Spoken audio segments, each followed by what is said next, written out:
This week, I'm going to teach you how the 3 E's are going to help you build relationships like a drug addict.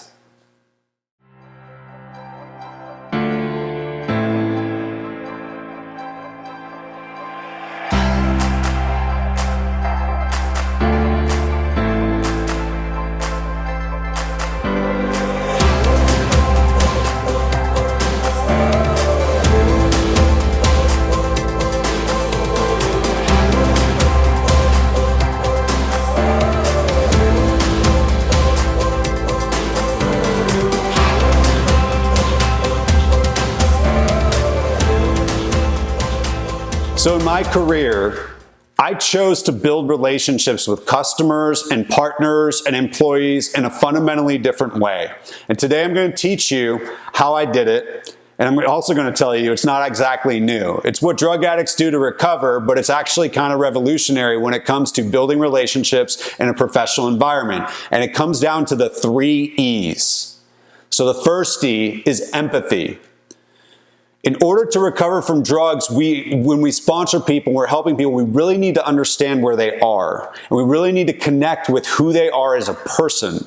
And so when you're trying to build a relationship in a professional environment, take a step back and stop thinking about your objective and actually just think about the human that's in front of you or on the phone or over email.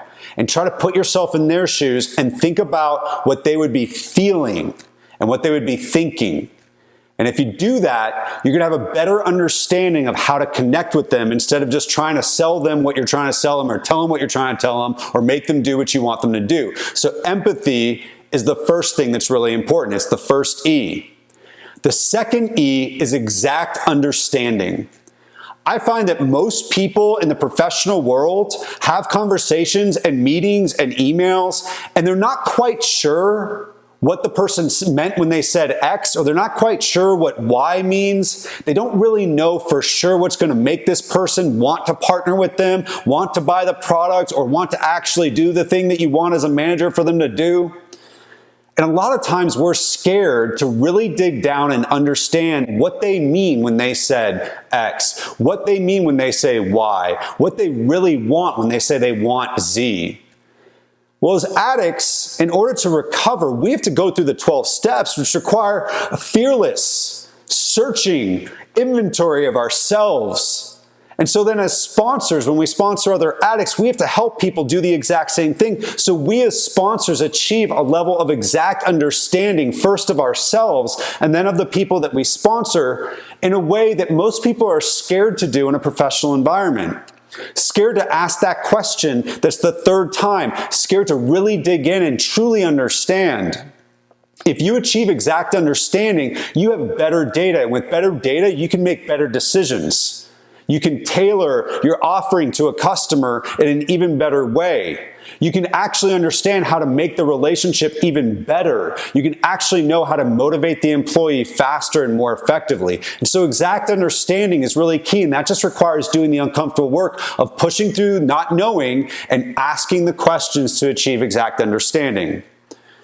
And then 30 is expertise. And I'm not talking about your expertise. I'm talking about making them an expert.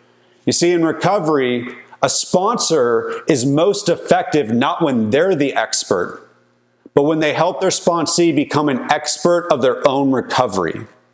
And so they do that by engaging them and asking them questions about what would help them with X. Why are they having trouble with Y, and all that different kind of stuff. And so when it comes to a professional environment, a lot of times we're not quite sure how to move the ball forward, whether it's with a customer, or with a partnership, or with an employee.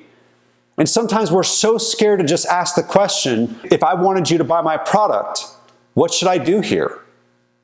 They're the expert on their experience. They're the expert on what they want. Let them use their expertise to guide you.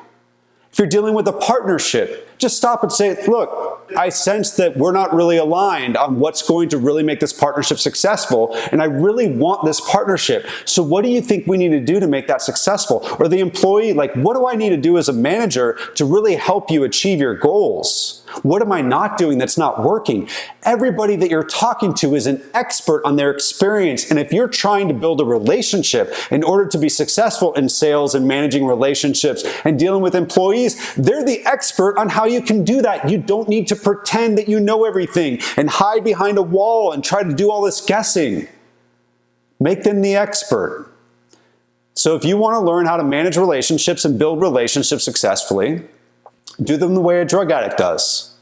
Practice empathy, achieve exact understanding, and make the person that you're in a relationship with the expert. And if you do that, you're going to have more success.